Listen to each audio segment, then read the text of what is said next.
quiet. Guys, back to you. That's good.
years ago, I thought Democrats needed to work with unions, working men and women more, that a lot of them felt that we looked down their nose at them. And I think some of the union votes we hoped would come back to Joe Biden stayed with President Trump. I had a lot of discussions, but I still feel in my gut that a lot of women were not happy with how COVID was handled, all of the issues that left the workforce.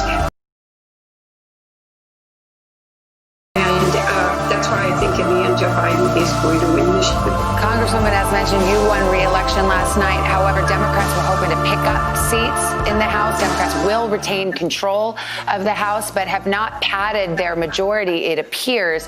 What do you think? What do you make of that? Well, first of all, I said on Andrea yesterday, I don't trust any of the polls, and I don't trust pollsters. I love my pollster, just so, but I always tell him I don't believe anything he tells me. Having said that, I think what it really is going to force us to do, Senate's going to be closer. It's not looking like the Democrats will take it, but it's still not clear. I think Gary Peters will win in Michigan as well as Joe Biden. It's maybe a little closer. Then we got to work together. If you've been out like I have these last few weeks, probably more than I should, but I'm masked and keep my distance.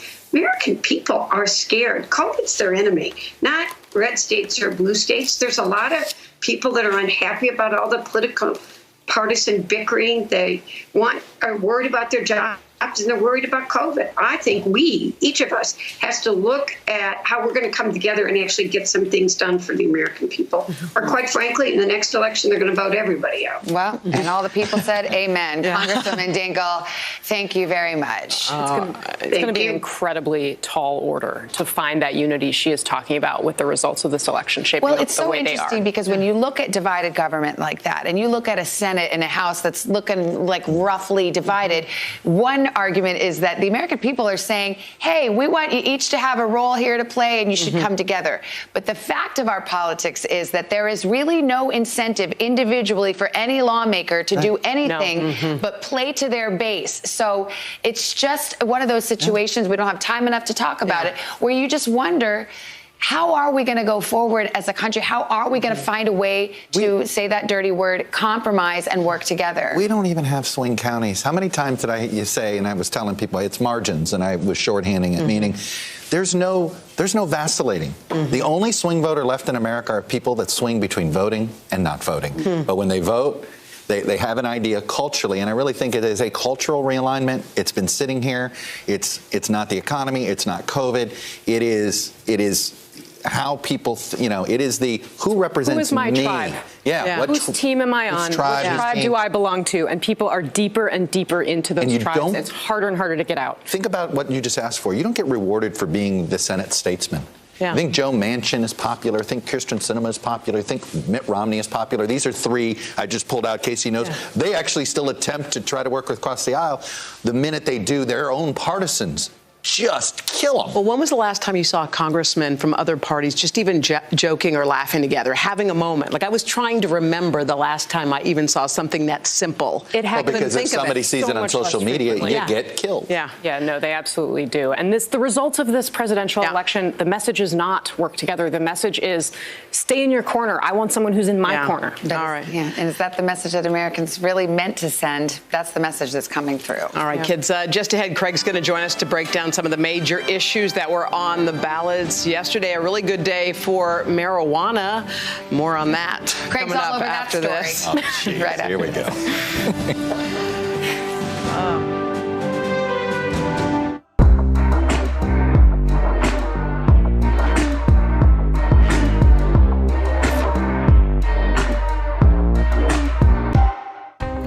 Washington feels more chaotic than ever. It's my job to ask the tough questions, left and right, and help you make sense of it all. You ready to go to work? I'm so ready to go to work. She's Joe Biden's choice to be next in line. But who is Kamala Harris? Join me, Joy Reid, as I explore her life's journey from Oakland to Washington on my 6-part podcast, Kamala Next in Line. New episodes every Monday. Subscribe for free wherever you get your podcasts. For breaking news in our changing world, download the NBC News app. President Trump and Joe Biden hit the trail. At the center of this campaign, coronavirus. The story. The battleground blitz as we enter the final stretch of the 2020 race. From every angle. If you were sitting here talking to Joe Biden and President Trump, what would you want to tell them right now? On the ground. The wind standing these flames are expected to last another 24 hours. And in depth. We now have 2 vaccine trials on hold. Should people be concerned? NBC Nightly News with Lester Holt. Good morning. Welcome to Today. We're glad to have you with us. This fall, we're right there with you. Whether you're back to school. What do you guys think? We're excited? Or back to work. We're keeping you safe. I love being back. Every morning on Today.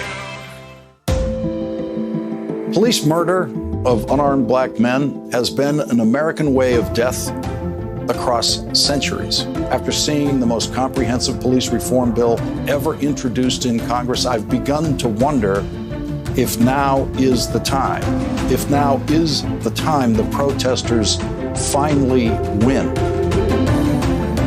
The Last Word with Lawrence O'Donnell. Weeknights at 10 on MSNBC.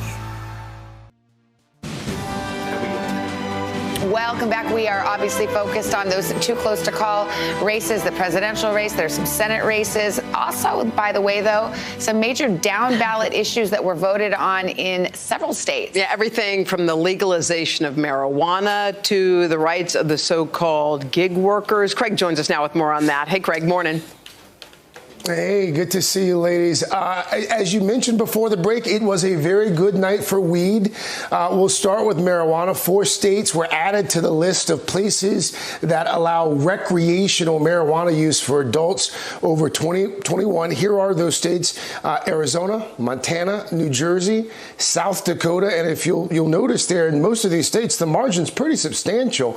That means that now some 16 million Americans have voted to legalize marijuana in these states. states, joining another 93 million in 11 other states. So that means that right now, nearly 1 in 3 Americans will soon live in a state where marijuana, recreational marijuana, is legal. Some experts say that this could lead to a call to action for the federal government to pass some wide-ranging legalization, as well as marijuana currently remains illegal under federal law. And in addition to those ballot measures, we should also note here that there were some decriminalization measures passed in a few states as well.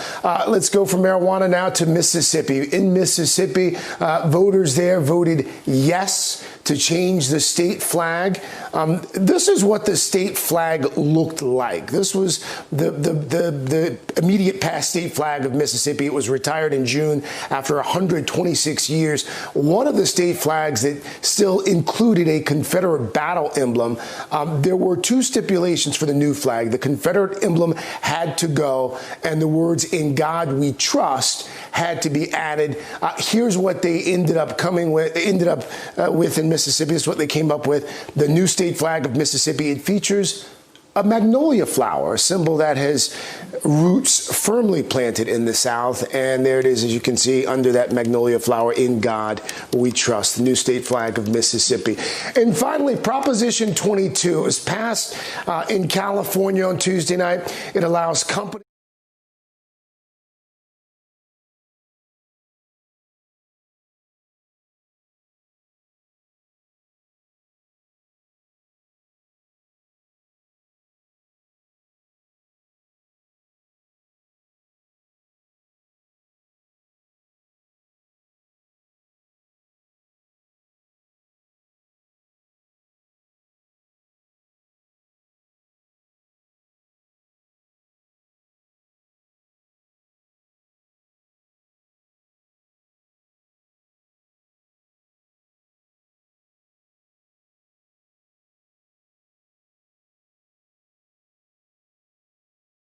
Oh, that's not Chuck. It's Al's time. I know it is. Sunny and but, mild. I have other stuff. Thanks, Chuck. Nice and warm through the southwest. Pacific Northwest looking kind of wet into the central parts of the Northwest. Mountain snows on Saturday. Springfield out west, and we're in the east, and we're looking at a lot of wet weather through the Gulf. Sunday, another nice day. Heavy snow through the western plains and even into the Rockies. That's what's going on around the country. Here's what's happening in your neck of the woods.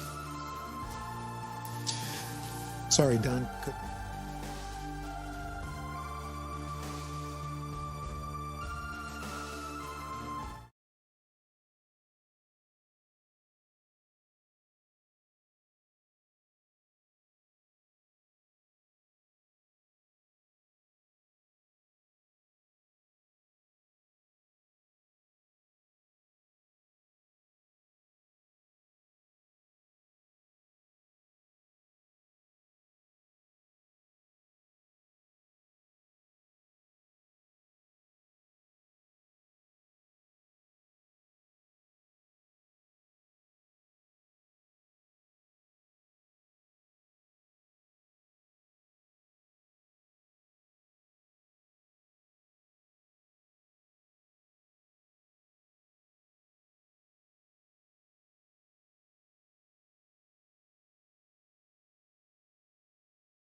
People have set aside, it seems, their capacity to change their minds if circumstance suggests they should.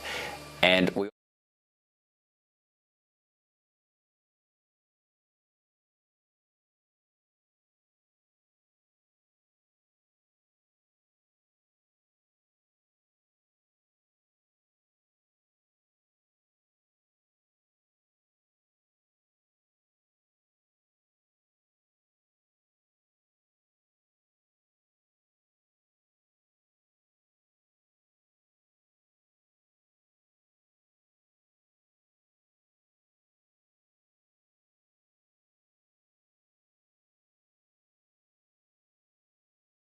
eyes and use common sense. John, you always make us calm, first of all, and I always kind of feel like you're the flight attendant. If you panic, we panic, and if you're okay, we're okay.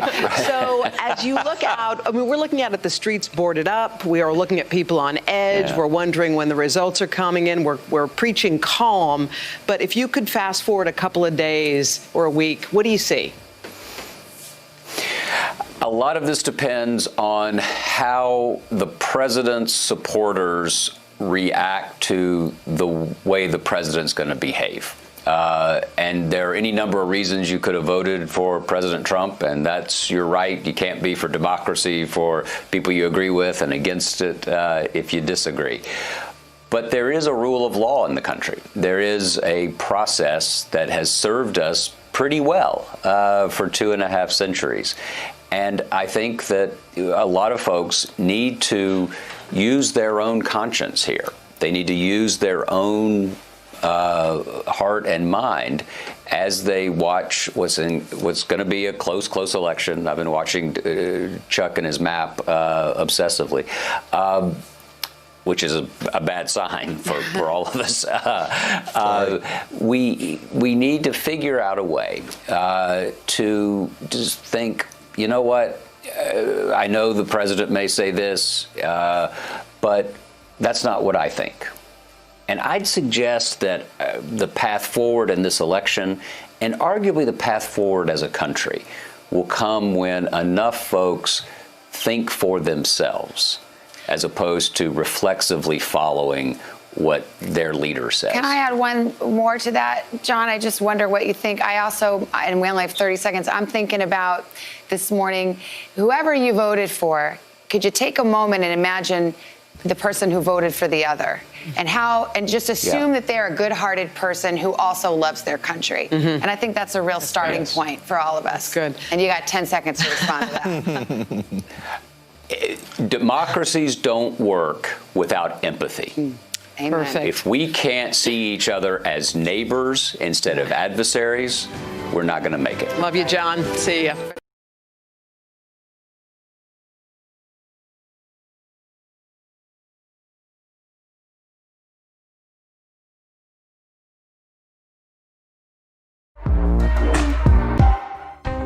Washington feels more chaotic than ever. It's my job to ask the tough questions, left and right, and help you make sense of it all. You ready to go to work? I'm so ready to go to work. She's Joe Biden's choice to be next in line. But who is Kamala Harris? Join me, Joy Reid, as I explore her life's journey from Oakland to Washington on my 6-part podcast, Kamala Next in Line. New episodes every Monday. Subscribe for free wherever you get your podcasts. For breaking news in our changing world, download the NBC News app. President Trump and Joe Biden hit the trail. At the center of this campaign, coronavirus. The story. The battleground blitz as we enter the final stretch of the 2020 race. From every angle. If you were sitting here talking to Joe Biden and President Trump, what would you want to tell them right now? On the ground. The winds fanning these flames are expected to last another 24 hours. And in depth. We now have 2 vaccine trials on hold. Should people be concerned? NBC Nightly News with Lester Holt. Good morning. Welcome to Today. We're glad to have you with us. This fall, we're right there with you. Whether you're back to school. What do you guys think? We're excited? Or back to work. We're keeping you safe. I love being back. Every morning on Today. Police murder of unarmed black men has been an American way of death across centuries. After seeing the most comprehensive police reform bill ever introduced in Congress, I've begun to wonder if now is the time. If now is the time the protesters finally win. The last word with Throw a couple stacks. She don't know how to act. She don't know how to act. She don't know. Throw a couple stacks. I just touched down. Got a few things in here. Hold up. Stand right and help you make sense of it all. You ready to go to work? I'm so ready to go to work. She's Joe Biden's choice to be next in line. But who is Kamala Harris? Join me, Joy Reid, as I explore her life's journey from Oakland to Washington on my 6-part podcast, Kamala, next in line. New episodes every Monday. Subscribe for free wherever you get your podcasts. For breaking news in our changing world, download the NBC News app. President Trump and Joe Biden hit the trail. At the center of this campaign, coronavirus. The story. The battleground blitz as we enter the final stretch of the 2020 race. From every angle. If you were sitting here talking to Joe Biden and President Trump, what would you want to tell them right now? On the ground. The winds fanning these flames are expected to last another 24 hours. And in depth. We now have 2 vaccine trials on hold. Should people be concerned? NBC Nightly News with Lester Holt. Good morning. Welcome to Today. We're glad to have you with us. This fall, we're right there with you. Whether you're back to school. What do you guys think? We're excited? Or back to work. We're keeping you safe. I love being back. Every morning on Today. Police murder of unarmed black men has been an American way of death across centuries. After seeing the most comprehensive police reform bill ever introduced in Congress, I've begun to wonder if now is the time. If now is the time the protesters finally win. The Last Word with Lawrence O'Donnell. Weeknights at 10 on MSNBC.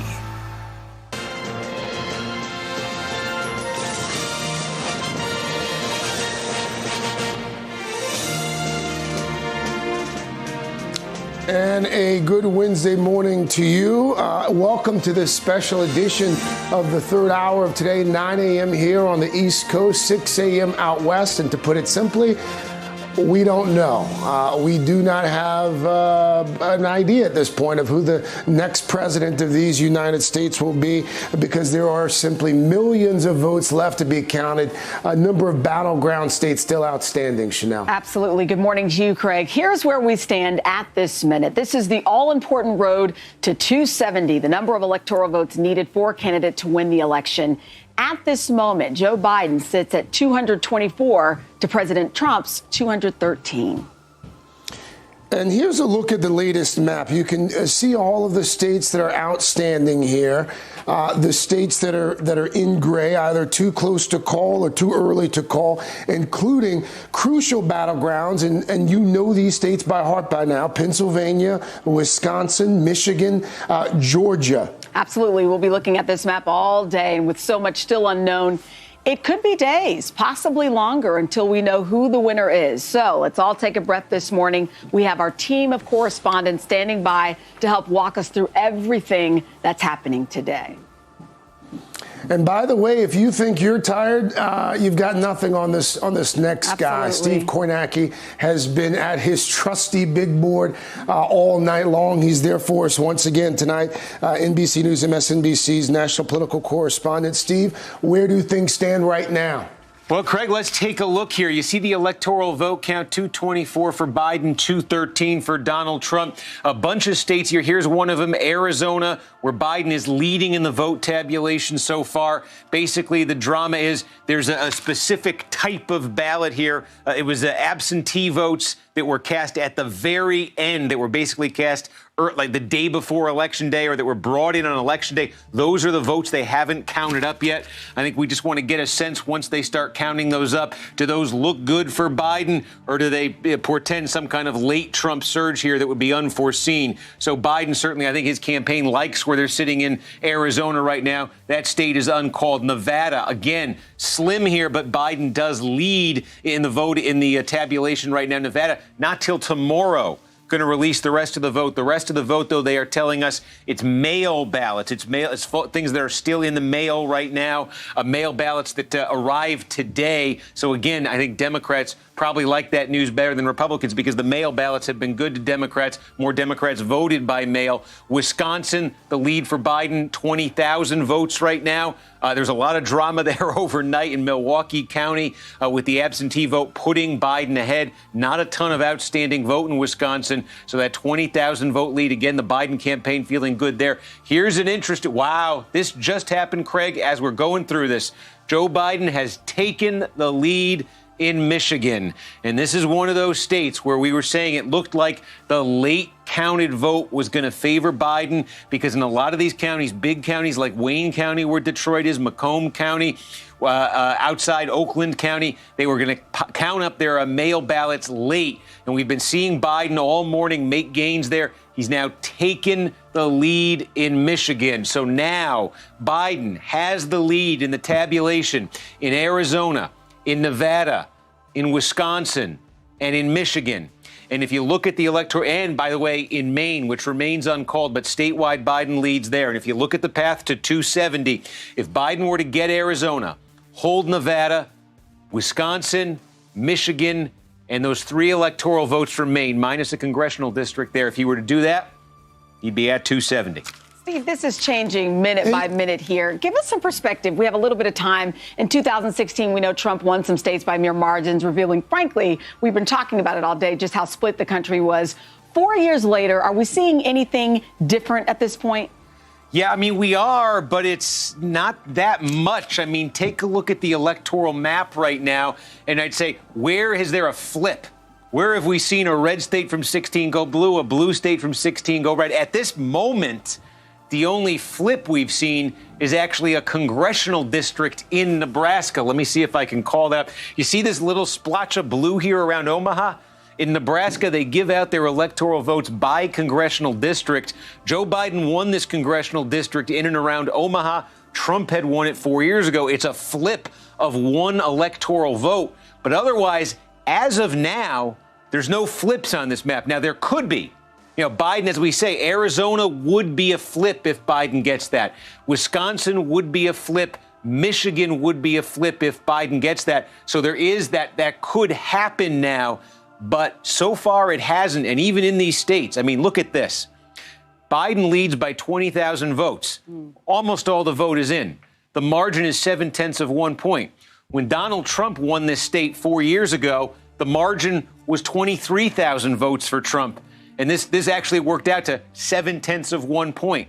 I mean, Wisconsin may swing here, but the swing is from a fraction of a point for Trump to a fraction of a point for Biden. And we were just looking at this map, whether it was Wisconsin, Michigan, Arizona, states all across the country last night. That was the thing that was really driven home to me. And state after state was, you just looked at the patterns that you saw 4 years ago in 2016. You found some change, but I think you found more where you said, wow, people are just dug in. Steve, people haven't changed. Yeah.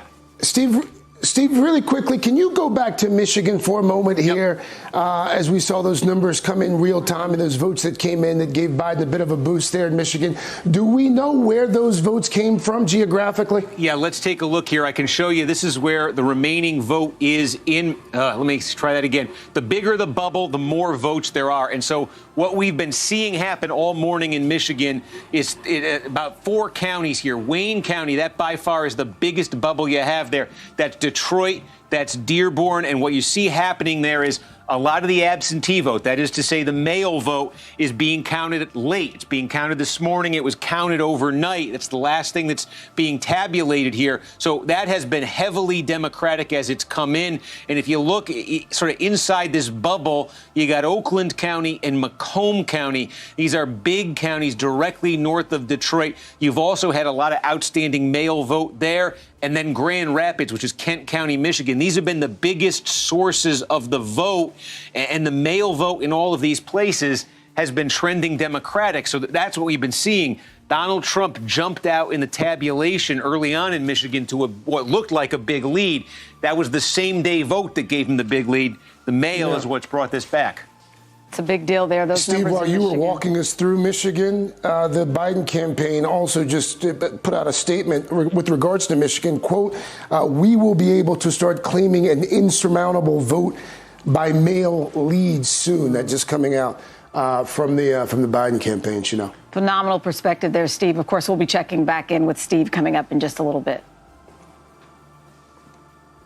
All right, let's turn now to Peter Alexander, our man at the White House. He's been listening closely to the Trump campaign. We heard from the president a few hours ago. Peter, have we heard from him again this morning? You know, we haven't yet, Craig, not this morning. I guess we did this morning. He spoke after 2 o'clock this morning, but not since then, of course. But we are hearing from those close to the president, echoing his words, saying that he was reelected last night. To be clear, the president last night falsely and prematurely declared victory, something he said he would not do. He said, among other things, the baseless claim that he was the victim of fraud, saying that Democrats were trying to steal the election from him, basically saying that his voters were disenfranchised here and threatening to go to the Supreme Court. But the bottom line is his folks do remain bullish, even as you look at that map right there that shows real obstacles, real challenges for the president. Recognize if he loses Nevada, Arizona, Michigan, and Wisconsin, all places where Joe Biden appears to be growing his advantages right now, the president would lose to Joe Biden here. But the biggest takeaway, I think, from last night is the following. First of all, the president certainly overperformed what he did 4 years ago. Both Joe Biden and Donald Trump had more voters for them than they did 4 years ago. The president and his team were successful in finding more of those rural voters. But the biggest takeaway beyond that, perhaps, as we go to 35,000 feet is no matter what happens here, Craig and Chanel, the president, President Trump, and his politics are not going away. They are here to stay. While Democrats were really looking for a repudiation of President Trump and the type of politics that they say he stands for, they didn't get that. They wanted a moral victory, not just a political victory. They may get the political victory, but the moral victory doesn't appear that it's going to come right now. So many deep divisions between men and women, urban and rural in this country, and those with college degrees and those without, Craig and Chanel. That is the reality at this point, for sure. All right, Peter Alexander. Peter Alexander at the White House. Peter, thank you. All right, now let's turn to the Biden campaign. NBC's Kristen Welker is live in Wilmington, Delaware, with what we're hearing from them this morning. Kristen, good morning to you. Hi, Chanel and Craig. Good morning to both of you. Well, you know how you were just talking about with Steve, the fact that things are moving quite quickly here?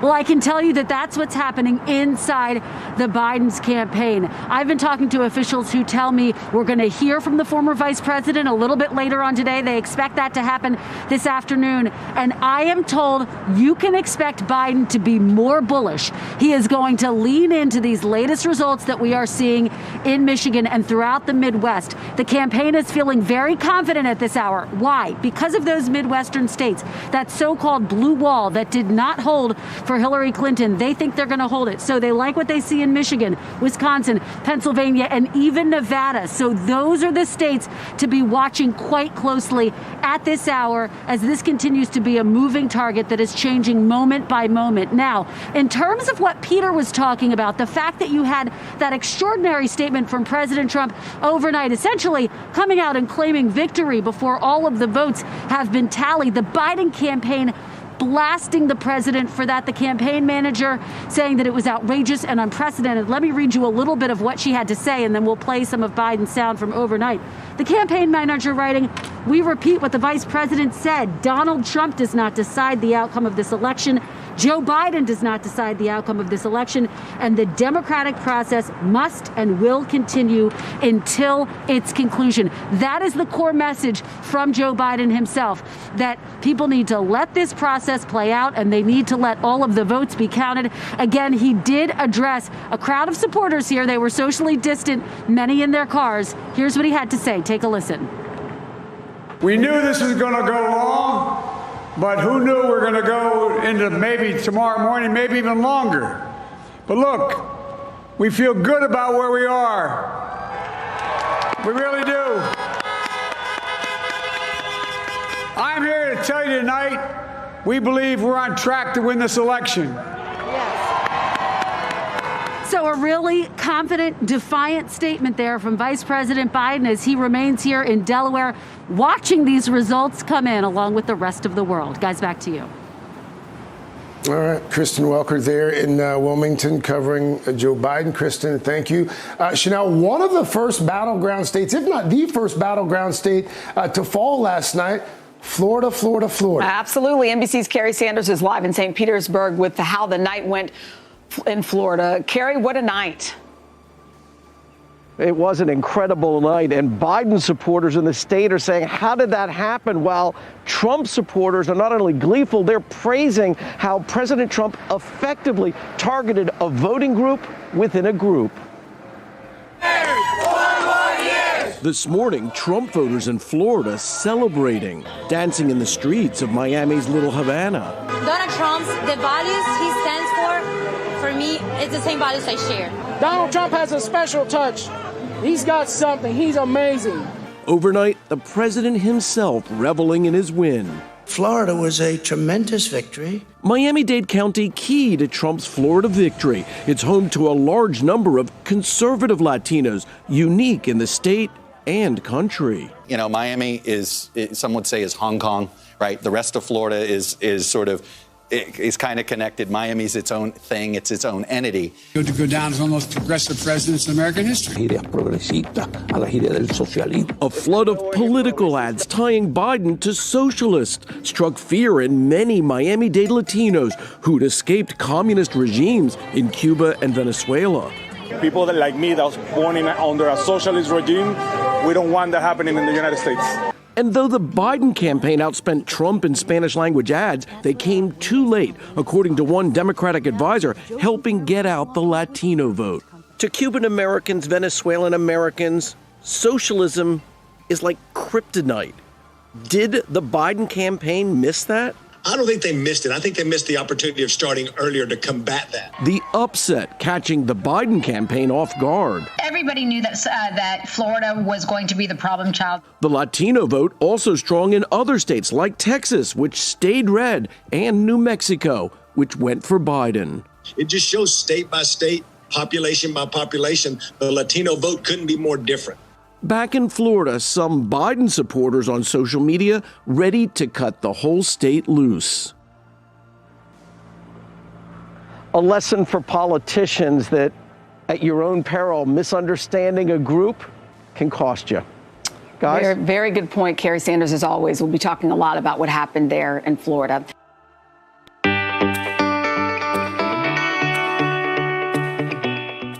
Salut tout le monde, non pas M. Paul Arthur Jolibois. Je dis à vous présenter nous Indoor 4G LTE Access Haiti. C'est un merveilleux équipement. L'équipement ça a venu avec un SIM card, un batterie lithium qui a 8 heures de charge. Il y a plus que 15 appareils wireless, en plus 2 lots par câble. Et il y a possibilité pour faire ça nous les voice VIP, donc appel international. L'équipement ça a tout forme de nous disponible dans tout point de vente Access Haiti. Pour plus d'informations, vous pouvez aller dans 28 12 6000 ou bien aller sur le site nous qui c'est www.accesshaiti.com. Access Haiti, votre solution internet. Episodes every Monday. Subscribe for free wherever you get your podcasts. For breaking news in our changing world, download the NBC News app.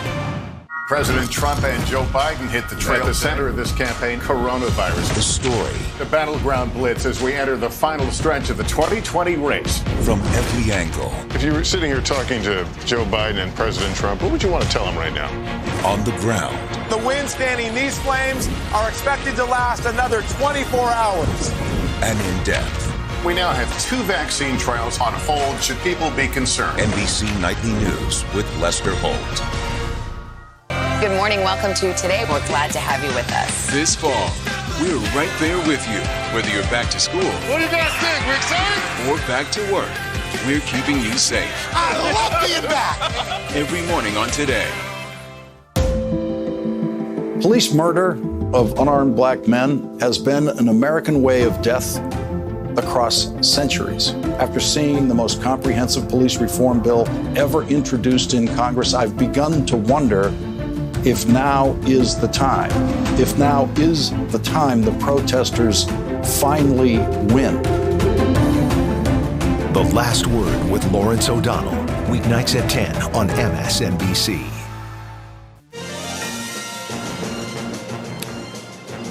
And welcome back to this special edition of the third hour of Today. Up until last night, Chanel, so much of the talk was about the potential for voting irregularities, mail fraud, foreign interference even. But so far, it looks like things, at least from that perspective, went pretty smoothly. That is some good news today. NBC's Tom Costello is monitoring the vote for us. Good morning to you. Where do we start, Tom? Yeah, hi, guys. Well, let me just pick up on the point you just made. You're absolutely right. Homeland Security cyber election officials were very concerned about the possibility of foreign interference, disinformation campaigns, misinformation campaigns. They say it went remarkably well. Really very, very little activity in the cyber world. And part of that is because NBC News has confirmed that U.S. cyber entities, if you will, went on the offensive in the last 48 hours against Russian and Iranian targets that they know would have targeted the U.S. election infrastructure. That may be why it was really a pretty quiet period in the cyber world. Thankfully so. Let's go through where we stand on the various states and when we can expect any sort of a decision. And we should remind the audience that we've talked about the possibility going into the election of a red mirage that turns blue, a blue mirage that turns red. So we have, in fact, seen some of that already. We begin right now with Pennsylvania. And the governor there is saying that they still have about 1 million or so ballots to count. And they are specifically waiting data soon. They paused the counting overnight. Absentee ballots postmarked by Election Day. This is important. Absentee ballots postmarked by yesterday can be counted if they arrive by Friday on 5 o'clock, and all the postmark is correct and accurate. The Secretary of State again insisting that every vote will, in fact, be counted. Let's go to Georgia very quickly there. Some key counties paused voting overnight around the Atlanta area, so we're starting to now get that data in on the Atlanta area vote. The delays there were because of some problems with the voting tabulation software and also a water pipe that burst in the State Farm Arena. So we are waiting for a more complete picture out of Georgia. Arizona. Voters have 5 days. Voters have 5 days to correct their signatures on their ballots. They will not finish voting, or counting the vote, we should say, until November 10th. November 10th. So we expect we may get some more data, though, an updated piece of the pie there today. Nevada. Mailed-in votes postmarked by Election Day can still be counted. Nevada officials now say that they will be having no final count announced until Thursday. They're waiting for more data, specifically from Clark County around Las Vegas, which, as you know, tends to lean Democrat. I just quickly wanted to mention Michigan because going into the morning, 3.5 million absentee ballots had been cast. The Michigan Secretary of State is suggesting that we may get those numbers in pretty quickly. They're rolling in as we speak right now. And lastly, you know, if you went to bed last night concerned about the unease and the anxiety, regardless of which candidate you are supporting, you'll be glad to know that it is calm across America today. We've had no major concerns, no major reports of disruptions. Washington, D.C. is calm. The White House is calm. Yet again, adding into this notion from Homeland Security yesterday that this election really went amazingly well, not a lot of drama, and thankfully no real significant signs of disruptions. Guys, back to you. Well, Tom, another silver lining here, if you will, turnout. The sheer number of people who participated in democracy, it really is astounding. What are the numbers on that? Yeah, and you know, I got to tell you, it's one complaint you often hear from foreigners, from other democracies. They think, why is your participation level so low in the greatest democracy in the world? The participation level went up dramatically with this election. About 65% of the electorate voted. We have 157 million votes cast. So that is the strongest voter turnout in a century. So very encouraging for people who say, listen, I don't care if you vote red or blue, vote. It's about what the country is about. And that number is very encouraging. Absolutely. And, oh, by the way, those millions voting in the midst of a pandemic as well. Tom Costello for us there in Washington. Tom, thank you. Chanel? Another important part of all of this, we're certainly not the only ones waiting to see how this plays out. Around the world, people are closely monitoring the election results. Let's go to NBC's senior international correspondent, Keir Simmons. He has a look at that part of the story. Good morning to you, Keir. Hey, Chanel, good morning to you. Tom there talking about the greatest democracy in the world, and there is no doubt that around the world people are watching closely. Let me just show you a couple of British headlines. On a knife edge on that newspaper, Battle for America's Soul. It's making the front pages here in the UK and around the world, even without a result. It's the election the whole world is watching. Millions around the world overnight, neck and neck, watching a divided America's democracy tested. Good morning, Britain. America decides. It is pretty chaotic. A nerve-wracking election, says Israeli TV. I was not surprised, and as a matter of fact, I was awake all night. A long night watched through the day in Asia and Australia. I think it affects us all. The politics, for me, it's like a sporting match. Americans overseas glued to television coverage, like these Democrats in Thailand. It's the future of the country, and I think we all need to pay attention. If Trump wins, that it's definitely going to have a huge impact on the world. In Europe, the candidates' competing claims came in the early hours. The U.S. Supreme Court. And it ain't over till every vote is counted. A former German ambassador worried indecision in America will impact its alliances. I'm afraid we will be looking at continued polarization in American politics. That, for us in Europe, is not exactly good news.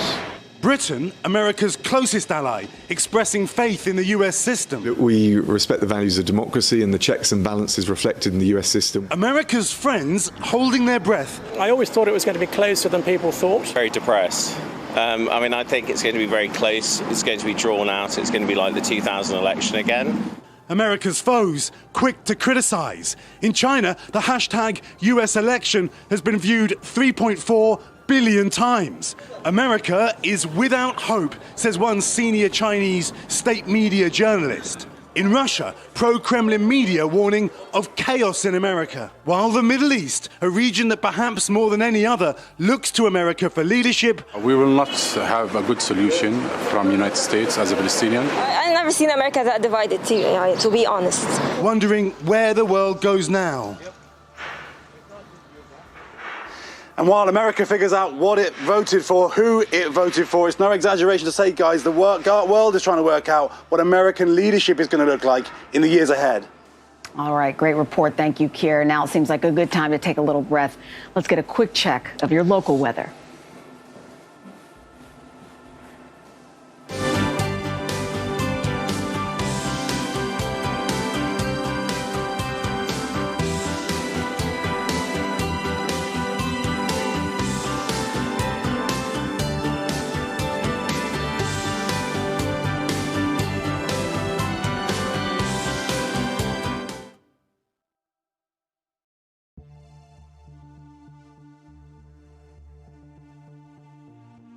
All right, we're all in this together. Ahead, we'll get the most up-to-date vote count. Steve Kornacki is back at the big board. Hang with us. We'll be right back.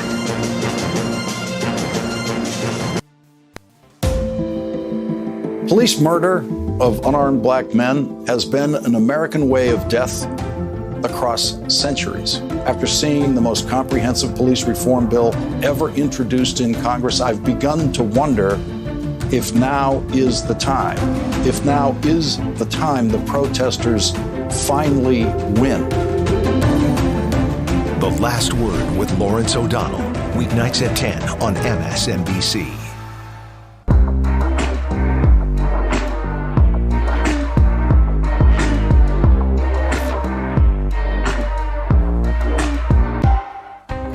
Washington feels more chaotic than ever. It's my job to ask the tough questions, left and right, and help you make sense of it all. You ready to go to work? I'm so ready to go to work. She's Joe Biden's choice to be next in line. But who is Kamala Harris? Join me, Joy Reid, as I explore her life's journey from Oakland to Washington on my 6-part podcast, Kamala Next in Line. New episodes every Monday. Subscribe for free wherever you get your podcasts. For breaking news in our changing world, download the NBC News app. President Trump and Joe Biden hit the trail. At the center of this campaign, coronavirus. The story. The battleground blitz as we enter the final stretch of the 2020 race. From every angle. If you were sitting here talking to Joe Biden and President Trump, what would you want to tell them right now? On the ground. The wind fanning these flames are expected to last another 24 hours. And in depth. We now have 2 vaccine trials on hold. Should people be concerned? NBC Nightly News with Lester Holt. Good morning. Welcome to Today. We're glad to have you with us. This fall, we're right there with you, whether you're back to school. What do you guys think? We're excited? Or back to work. we're keeping you safe. I love being back. Every morning on Today. Police murder of unarmed black men has been an American way of death across centuries. After seeing the most comprehensive police reform bill ever introduced in Congress, I've begun to wonder if now is the time. If now is the time the protesters finally win. The Last Word with Lawrence O'Donnell. Weeknights at 10 on MSNBC.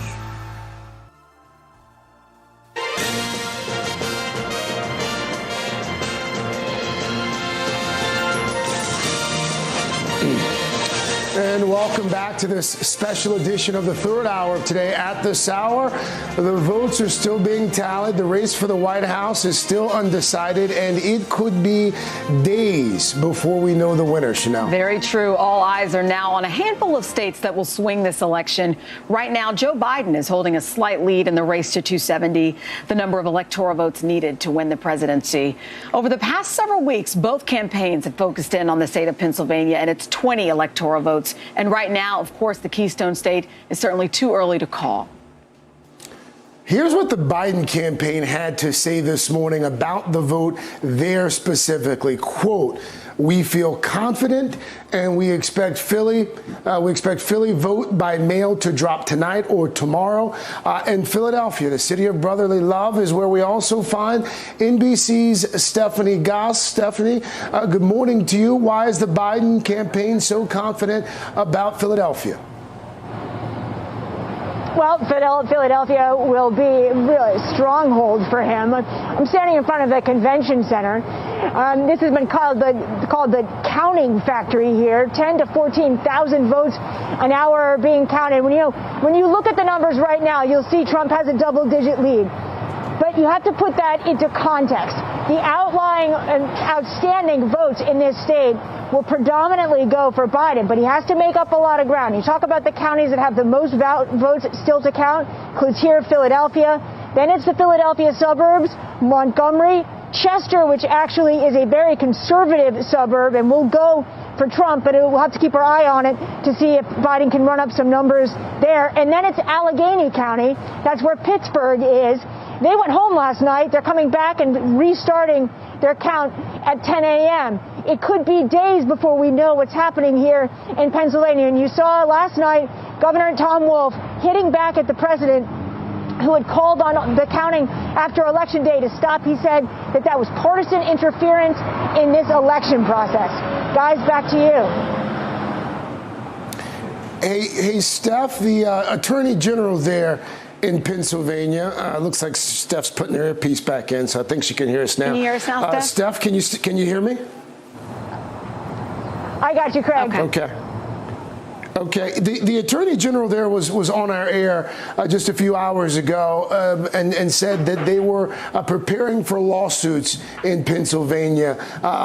Any idea whether lawsuits there will affect when we could learn the outcome of the election in Pennsylvania? Well, that's a good question, and it'll be the nature of the lawsuits. There is a federal lawsuit statewide taking a look at the mail-in ballots. The focus will certainly be on those ballots. We just don't know if that's going to delay or if it becomes then them contesting the results that are announced by the state. We don't know that yet, and of course, it will depend on whether it really does come down to the state of Pennsylvania. Although that looks like a distinct possibility, there are paths here to 270 that don't include Pennsylvania for Biden, so we have to wait and see what unfolds. But you can imagine if it does come down to the state, and it is a narrow margin, it is going to be contentious, and there will certainly be legal battles, Craig. We can certainly all feel the pressure there. Stephanie Goss there in Philadelphia. Thank you, Stephanie. All right, how about we stay in the Commonwealth here for just a few more moments. We have Democratic Pennsylvania Senator Bob Casey with us this morning. Senator Casey, good morning to you. Let's start with the 620,000 or so votes that separate President Trump from Vice President Biden. We understand that they're going to start recounting votes roughly 30 minutes from now. What's your assessment of the current situation there in the Keystone State? Well, thanks. Good to be with you. We're still counting, of course, and that will go on for a good while. But in the end, Joe Biden's going to win Pennsylvania, probably win it by more than 100,000 votes. I don't know when we'll have a final count, but we're going to get a lot of very strong indicators today when, as your team has just reported, when the suburban county mail-in ballots are counted, or at least a lot of them. Philadelphia's going to have a lot of counting done today. So we're going to get a good indication today, but he'll win by over 100,000 votes. You know, the challenge is, as you know, overnight, the president falsely claimed he's won the election. What's your response as votes are still being counted to that narrative that's still being pushed out? Well, first, he's wrong. He's not going to win Pennsylvania. And he should act like any responsible leader would, which is to say, count the ballots. But the Constitution and the way we count votes and conduct elections in America are just going to roll over him. He's going to lose, and I'm certain he's going to lose in Pennsylvania, and I think he'll lose the Electoral College. So the good news is most Americans are not listening to his lies about what's going to happen or where we are. The good news is the American people believe in the Constitution, and that will roll right over them. Senator, I want to go back to something you just said there. You predicting that Vice President Biden's going to win Pennsylvania by at least 100,000 votes. What are you basing that assessment on? What are you seeing in the numbers there? Well, it's not just something that I came up with myself. I try to talk to people who are better number crunchers than I. But here's what it means. It means that when you calculate the number of mail-in ballots that are out and the percent of the vote that Vice President Biden is winning them by. Give an example. Montgomery County, our third largest county, right now, there's still a lot more counting to do there. His margin there is almost equal to Hillary Clinton's margin last time, and she got a big win there last time. So you can see what's left outstanding, but you can also see the rate at which he's winning. In some counties, he's winning 8 out of 10. Or 80% or 80-20, I should say. And then in other places it might be lower, but even in red county that Donald Trump will win, there's still some mail-in ballots coming in, and Joe Biden's doing well on those. So that's the best estimate right now by folks who are really good at this. And I think 100,000 is a conservative number. Some people believe it'll be higher than that. When do you think we'll know for sure? Don't know that, but I think we could know a lot by the end of today, maybe enough to make a projection. Hey, Senator, really quickly here, I mean, with all due respect, there had been some talk up until last night that Democrats were going to put Texas in play. Not going to happen. The Democrats may be able to put Florida back in play. That's not going to happen. It looks as if there was significant slipping with the Hispanic vote in Florida, specifically South Florida and Texas as well. What happened last night? Well, look, I can't profess to know what happened in Florida and Texas. I don't know those states like I know Pennsylvania, and I think there'll be time to analyze whether or not. What's that? What happened to Democrats last night? I mean, again, with all due respect, well, I mean, the President of the United States, historically unpopular, his job approval somewhere around 46, 47, and it's this close. Well, number one is Joe Biden is going to win Pennsylvania, and he's going to win the presidency.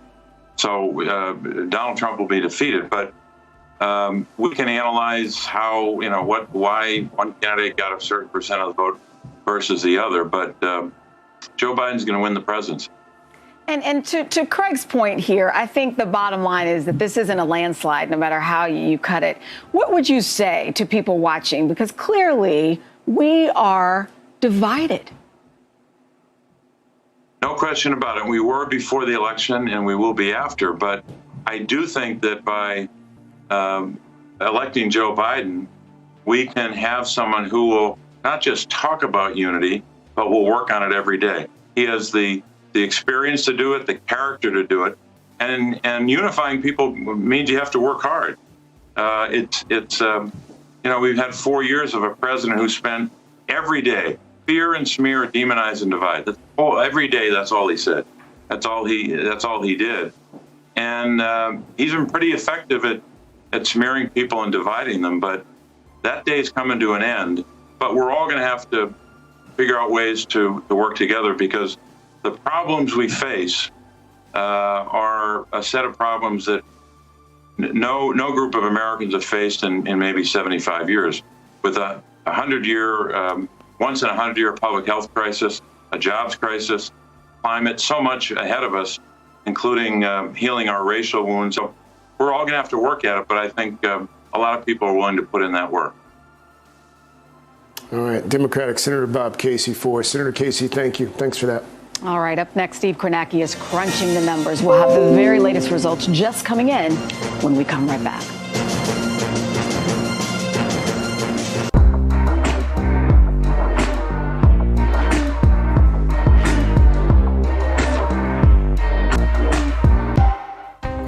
Washington feels more chaotic than ever. It's my job to ask the tough questions, left and right, and help you make sense of it all. You ready to go to work?